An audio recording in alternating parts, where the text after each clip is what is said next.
I was sitting on the couch when my 15-year-old daughter smiled at her phone. One casual evening, my 15-year-old daughter dropped a bombshell that would unravel our entire family.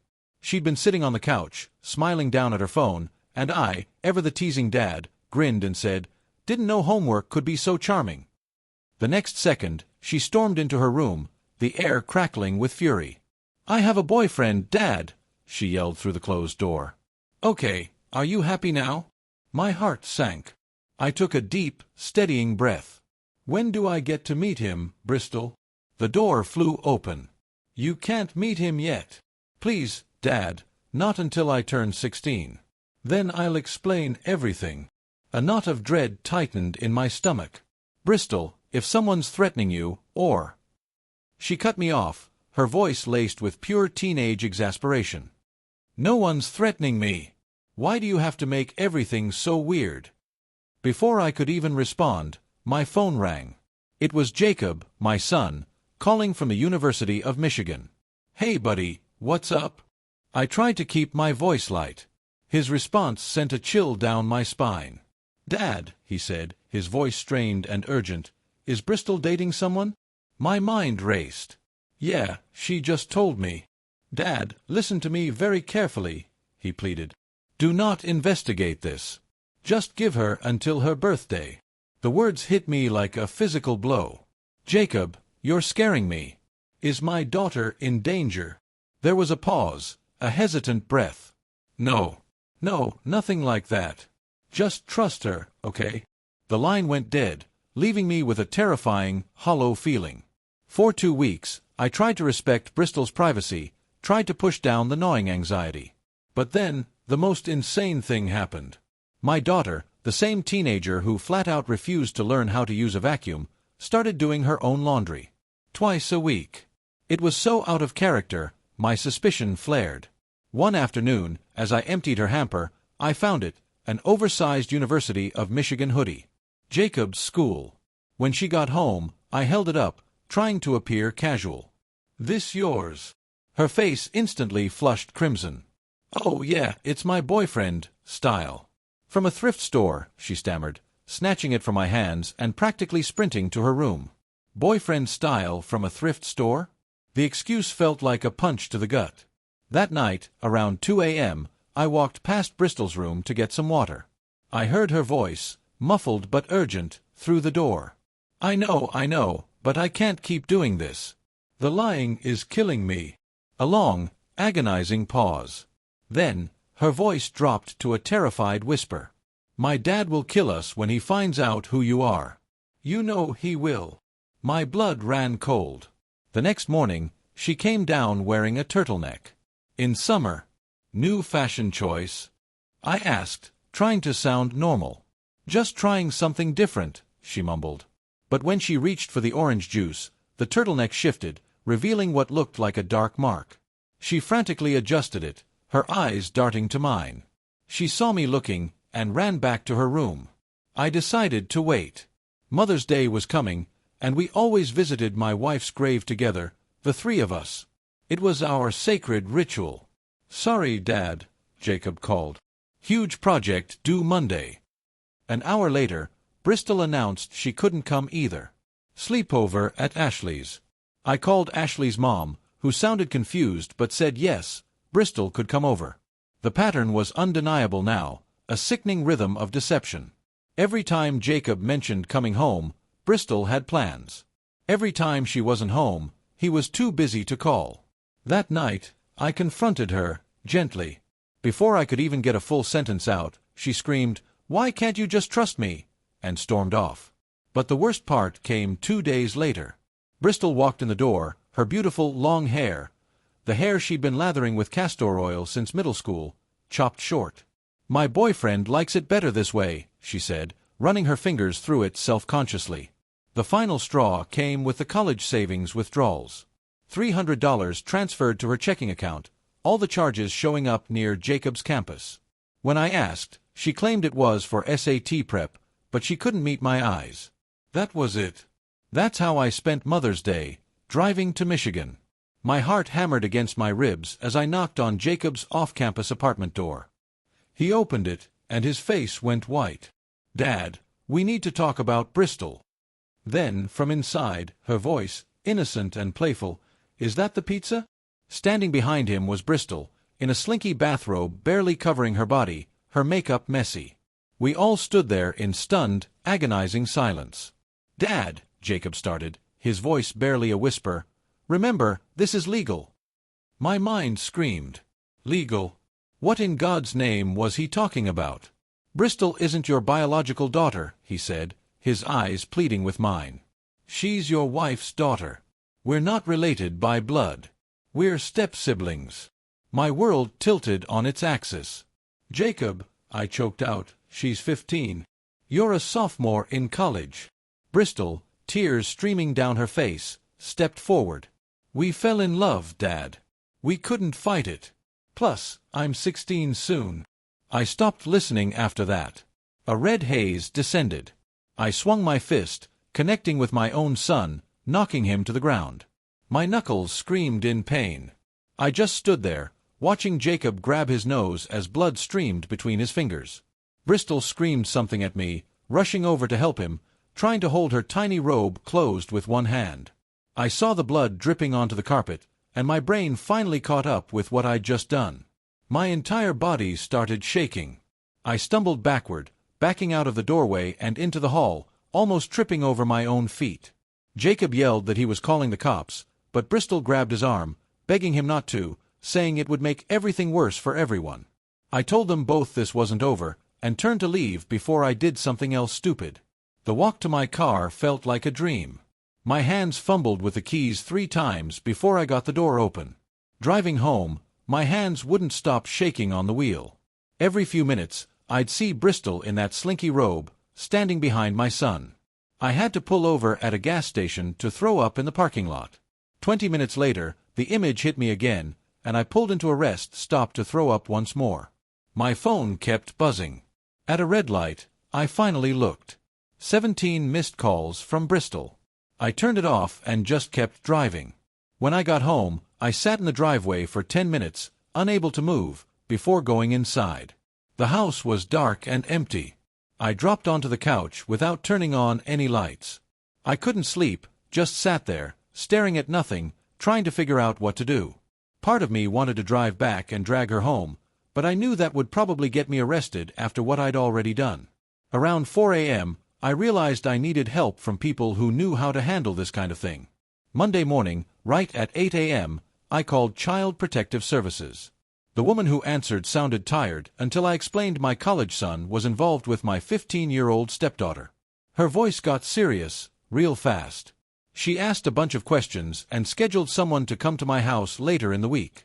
2 days crawled by before Wednesday, when Paige Morrow showed up at my door, carrying a thick folder and wearing a serious look on her face. She sat at my kitchen table and explained they'd need to talk to Bristol at school without me there, investigate Jacob, and create some kind of safety plan. I handed her everything I'd collected over the past few weeks, including the bank statements and that infamous Michigan hoodie.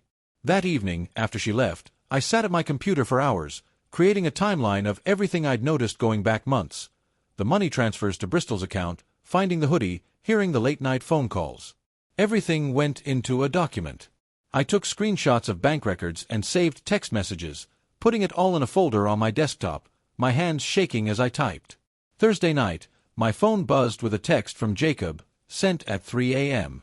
4 pages long. He wrote about how their relationship started when Bristol visited campus for a prospective student weekend back in February. He claimed they tried to fight their feelings but couldn't help falling in love over late-night talks about books and music. Reading his words about how special and mature she was, I finally realized this had been going on for months while I had no idea. He kept saying it wasn't planned, and they both felt guilty about the secrecy, but knew I'd never understand. The more I read, the more I saw the pattern of a college kid manipulating his younger stepsister. I didn't write back, but took a screenshot and added it to my growing evidence folder. By the way, if you're still with me, soaking in every unbelievable detail of this chaotic family drama, make sure to hit that subscribe button. There are always more stories like this on the way. Friday turned into a mess of phone calls, trying to figure out who was supposed to handle this since Jacob lived in a different county near campus. The campus police said it was our home county's problem, but our county said the university was involved, so it was complicated. I spent 3 hours on hold, getting transferred between departments. I finally called Ashley's mom to check on all those sleepovers Bristol claimed to have. She went quiet when I explained why I was asking, then told me Bristol had only stayed over twice in the past 6 months. Ashley's mom sounded sick when she realized she'd been unwittingly helping them, and said she'd write down everything she remembered for the authorities. We both kept apologizing to each other, even though neither of us knew what was really happening.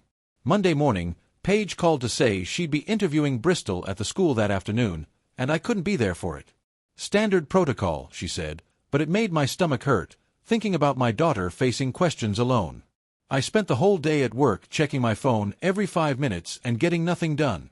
When Bristol got home, she slammed the front door so hard the pictures on the wall shook. She screamed that I was ruining her life and told them lies about Jacob being some kind of predator when they were in love. I tried to explain I was protecting her, but she ran to her room and locked the door. Around 7 p.m. that night, Paige called back and said there were concerning patterns in how Bristol answered questions about the relationship.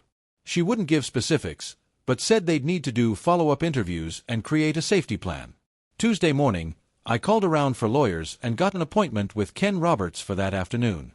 His office was in an old building downtown and smelled like leather and coffee. Ken was maybe 60, with gray hair, and looked tired, but listened to everything without interrupting. When I finished, he leaned back and told me straight up I could face assault charges for punching Jacob. My hands started sweating when he explained Michigan law didn't care that Jacob was with my underage daughter. Assault was assault. But he also said we could file for a protective order to keep Jacob away from Bristol since she was a minor. The paperwork took 2 hours, and my hand cramped from writing the same information over and over. Ken made copies of everything and said he'd file it tomorrow morning. Wednesday, he called to say the order was filed, but warned me to document everything and avoid any contact with Jacob. He said my punch could actually help Jacob's defense lawyer argue I was violent and unstable. That made me want to throw up, realizing my anger might have given my son away to avoid consequences. Ken told me to focus on protecting Bristol now and let the legal system handle Jacob. Thursday night, I sat Bristol down and explained the new rules, starting immediately. 7 p.m. curfew on school nights, 8 p.m. on weekends, no phone after 9 p.m., and no going anywhere without telling me first. She jumped up and threw her plate at the wall, where it shattered, food splattering everywhere. She screamed that I was worse than prison, and she hated me more than anything in the world. The neighbors probably heard her yelling about how I was destroying her life over nothing. She ran to her room and slammed the door so hard a picture fell off the hallway wall. I cleaned up the broken plate and food while my hands shook, then sat at the kitchen table trying not to cry. Friday morning, I found an email from Jacob in my inbox, sent at 3 a.m. He wrote 4 pages about how their relationship started when Bristol visited campus for a prospective student weekend back in February. He claimed they tried to fight their feelings but couldn't help falling in love over late-night talks about books and music. Reading his words about how special and mature she was made me realize this had been going on for months while I had no idea. He kept saying it wasn't planned, and they both felt guilty about the secrecy but knew I'd never understand. The more I read, the more I saw the pattern of a college kid manipulating his younger stepsister. Saturday, I forwarded everything to Paige and spent hours going through Jacob's email again, marking every red flag. The way he talked about waiting until she was older, keeping things secret for now, how nobody else would understand their connection. Classic grooming behavior from someone who knew exactly what he was doing. I printed everything and highlighted the worst parts where he coached her on lying to me. Sunday afternoon, I remembered we had a shared family cloud account from years ago and logged in to check. There were hundreds of messages between them going back to January, even before that campus visit. Screenshots showed Jacob telling Bristol exactly what to say when I asked questions, how to delete messages, when to pretend she was at Ashley's. I copied everything onto a flash drive and made 3 backup copies to give to Paige and Ken. 2 weeks passed with Bristol barely speaking to me and following the rules only because she had no choice. Then, one Wednesday, she didn't come home from school. I called the school. They said she left at normal time. Her phone went straight to voicemail. I drove around checking her friends' houses, but nobody had seen her. By 6 p.m., I called the police and filed a missing person report. The officer asked about custody issues or family problems, and I had to explain about Jacob and the protection order. They put out an alert and started tracking her phone, which showed up at an address in Michigan, near campus. My whole body went cold when I saw the location on the map. The officer said they'd contact local police for a welfare check, but it would take time. I sat in the police station for 3 hours, drinking bad coffee and checking my phone every 30 seconds. Finally, around 10 p.m., an officer came out and said they found her at Jacob's apartment. She was safe, but insisted she went there voluntarily and wasn't being held against her will. Michigan police couldn't force her to leave since she wasn't in immediate danger, but they strongly encouraged her to come home. 2 officers brought her back around 1 a.m., and she wouldn't even look at me. She went straight to her room, but not before calling me a traitor and saying she'd never forgive me for sending cops after her like she was some runaway criminal. The next morning, the school counselor called, asking for an urgent meeting about Bristol's attendance and emotional state. She'd missed 8 days in the last month, and teachers reported she wasn't turning in work or participating in class. The counselor said Bristol showed clear signs of trauma, even though she insisted everything was fine and she just wanted everyone to leave her alone. We scheduled an appointment with Abigail Morgan, who specialized in family crisis situations, for the following Monday. Monday came faster than I expected, and suddenly it was Monday morning, with Paige calling to tell me the prosecutor's office was taking over the criminal part. She said I needed to step back completely and let them handle everything from here while I focused on getting Bristol into therapy with Abigail. The whole system felt impossible to trust, but I signed the papers agreeing to their plan anyway. 3 days into this new arrangement, Bristol found out about the prosecutor, likely through some post on Instagram, and came down to dinner already mad. She grabbed her plate and threw it straight at the wall, screaming that I'd turned everyone against Jacob. And when she turned 16 in 4 months, she'd file for emancipation. Food went everywhere, and she ran upstairs before I could say anything. I spent an hour cleaning pasta sauce off the wall, trying not to punch something myself. The next week, we had our first joint therapy session with Abigail, where I finally admitted I messed up by punching Jacob and trying to control everything afterward. Bristol's eyes went wide when I said I was wrong, and she actually agreed to work on not screaming at me if I worked on not being so controlling. Abigail wrote something down and called it a breakthrough, which felt weird since we were just agreeing to basic stuff. 2 weeks later, we had the protection order hearing where the judge extended it temporarily while the prosecutors figured out what to charge Jacob with. Ken told me afterward that my assault case was reviewed for misdemeanor charges, which could mean fines or even jail time. Both cases moved through the court slower than I could believe. A month passed before Bristol tried something stupid by taking a bus to campus, even though the safety plan said no contact at all. Campus security called me, saying Jacob had reported her being there, trying to find his new dorm, which at least showed he was taking the legal stuff seriously. Now, the officer said Bristol was in their office waiting for pickup and seemed upset, but not hurt. I drove the whole way there without music, just thinking about what to say. But when I got there, I didn't lecture her at all. The drive home was completely silent, with her waiting for me to explode. But I just told her I was glad she was safe when we pulled into our driveway. She looked at me funny and went inside without slamming her door for once, which felt like more progress than all the therapy combined. During our next session with Abigail, we worked out new rules where Bristol got some phone time back and a later curfew if she told me exactly where she was going and when she'd be back. She agreed to follow the rules if I gave her more freedom, which wasn't perfect, but beat the constant fighting we'd been doing. Abigail helped us write it all down like a contract we both signed. 3 days after that agreement, the university sent a letter saying Jacob was under interim suspension, pending a conduct review about his relationship with a minor. He had to move to temporary housing away from his regular apartment while they investigated everything. Bristol saw the letter on the kitchen counter and went quiet for the rest of the day, which was weird since legal threats never seemed to affect her before. That Sunday, I drove to the cemetery alone and sat by my wife's grave for 2 hours, talking out loud about everything that had happened. I told her I'd try to be more patient instead of just punishing Bristol, and remember she was hurting too, even if she showed it by being angry all the time. The groundskeeper walked by twice, probably thinking I was crazy, but sitting there helped me find some peace I hadn't felt in months. Ken called the next morning saying the prosecutors offered Jacob a plea deal for misdemeanor charges with something called deferred sentencing if he kept the no-contact order. He explained it meant Jacob wouldn't go to jail but would have a record, and any violation would mean immediate prosecution. I wanted more than that after what he did, but Ken said it was actually decent considering the circumstances and my own assault charge. The deal meant Jacob admitted wrongdoing without a trial, which would spare Bristol from testifying about everything. I struggled with accepting such a light punishment, but Ken reminded me the goal was protecting Bristol, not revenge. The prosecutor needed my input by Friday, so I had 4 days to decide whether this was enough justice for what my son did.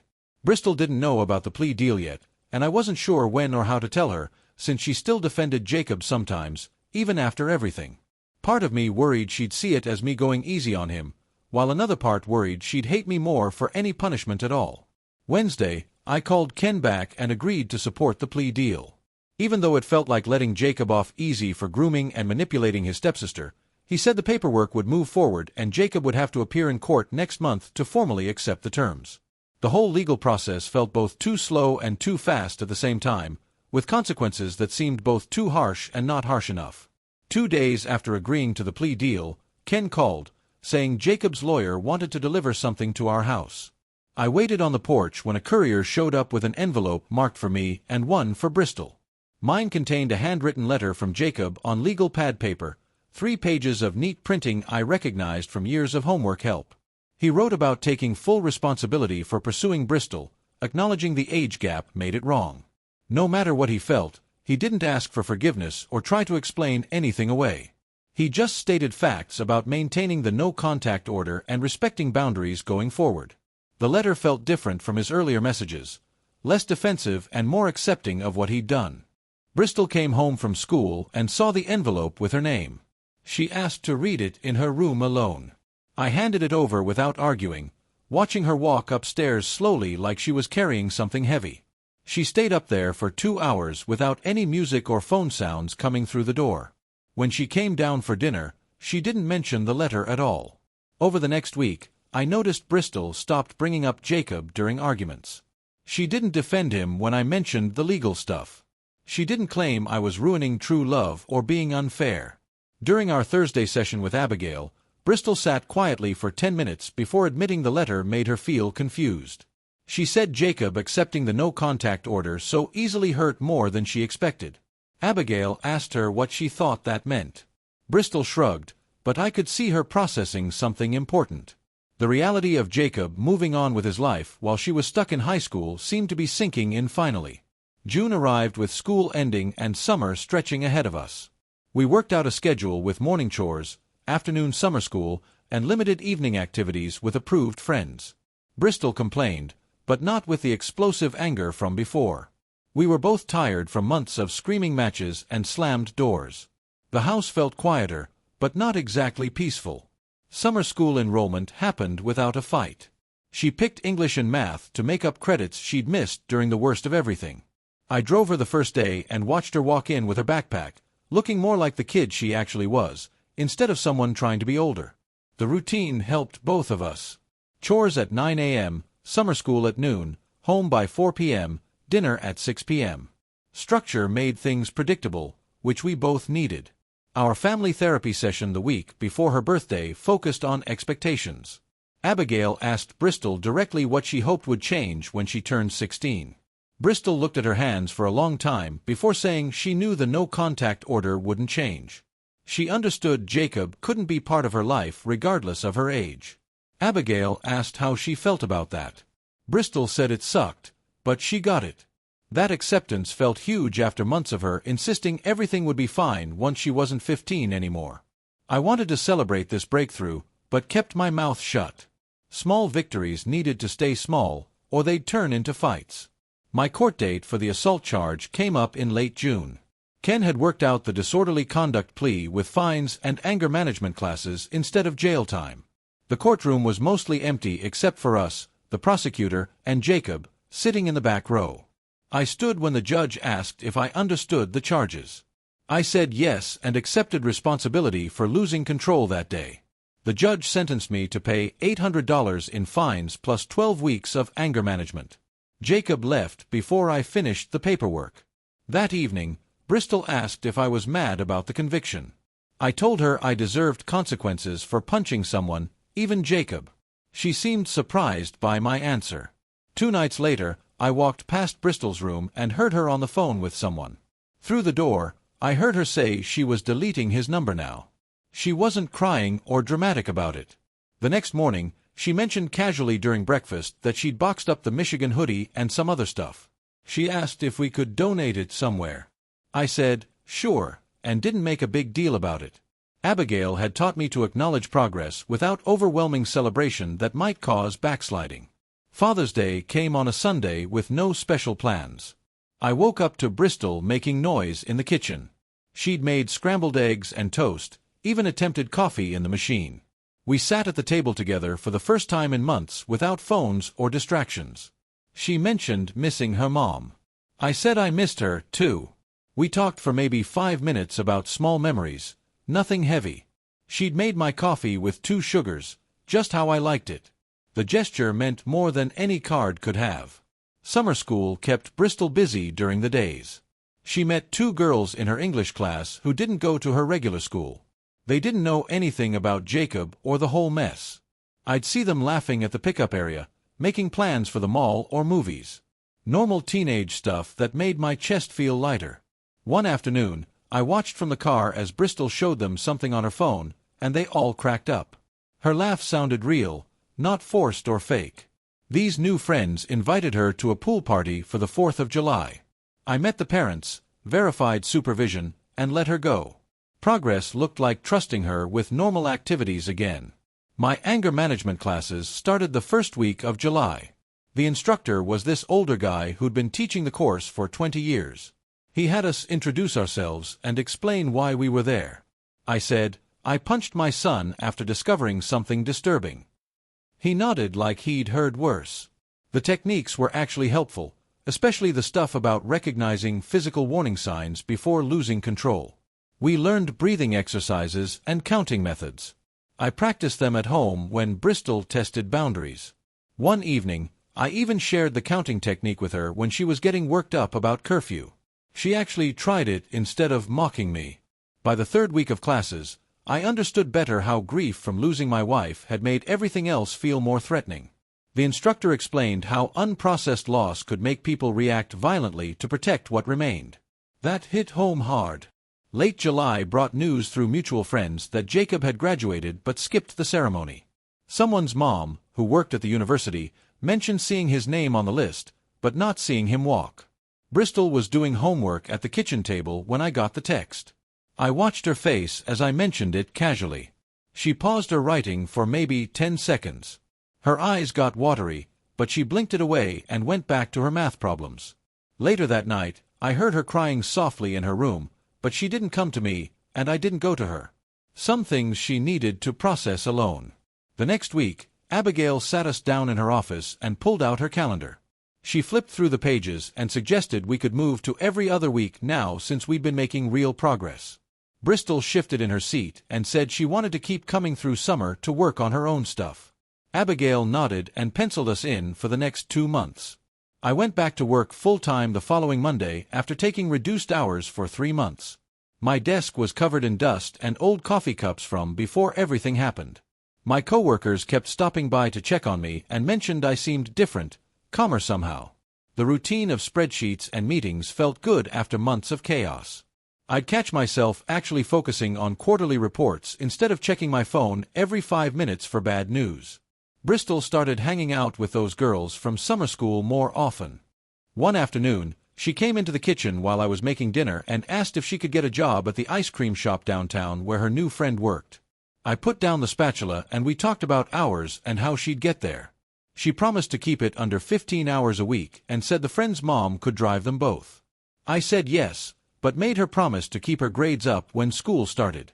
She actually jumped up and hugged me quick before running to text her friends. 3 days later, Ken called to tell me the prosecutor was closing Jacob's case since he'd completed all the plea requirements. No jail time, but he'd have a record that would follow him forever. I found Bristol doing homework at the kitchen table and told her the news quietly. She stopped writing and stared at her notebook for a long time. Then she asked if she could go to her room, and I said, sure. I heard her door close softly, not the usual slam. August came fast, and we sat at the computer together picking classes for junior year. She scrolled through electives and stopped at drama club, asking if she could join. I said of course, and watched her type her name on the sign-up sheet. She picked creative writing too and seemed excited about the teacher everyone said was cool. We printed out her schedule, and she stuck it on the fridge with a magnet. Her first day at the ice cream shop went well, and she came home with chocolate sauce on her shirt and $20 in tips. She showed me how to work the soft-serve machine by demonstrating with a spoon and her hands. The other girls from work came over that weekend, and they spent hours in her room laughing about customers and practicing for drama auditions. One evening after dinner, Bristol stayed at the table instead of disappearing to her room. She picked at her placemat and said therapy had been talking about healthy relationships and warning signs. She told me she understood now how keeping secrets and not having other friends were red flags she'd missed. She said Jacob had convinced her that nobody would understand their connection. I just listened without interrupting. She talked for maybe 10 minutes about boundaries and trust before going to do dishes without being asked. The last week of August, I suggested we go to the lake for a weekend before school started. She looked surprised but said, "Okay." We packed the car with fishing poles and snacks and drove 2 hours north. At the lake, she actually left her phone in the cabin and helped me carry the tackle box to the dock. We sat there for hours, not really talking, just casting lines and reeling them in. She squealed when something tugged her line, and I helped her reel in a decent-sized bass. She held it up for a picture, smiling real and wide for the first time since Mother's Day. We threw it back and kept fishing until sunset. The week before school started, I was reading in the living room when Bristol came downstairs in her pajamas.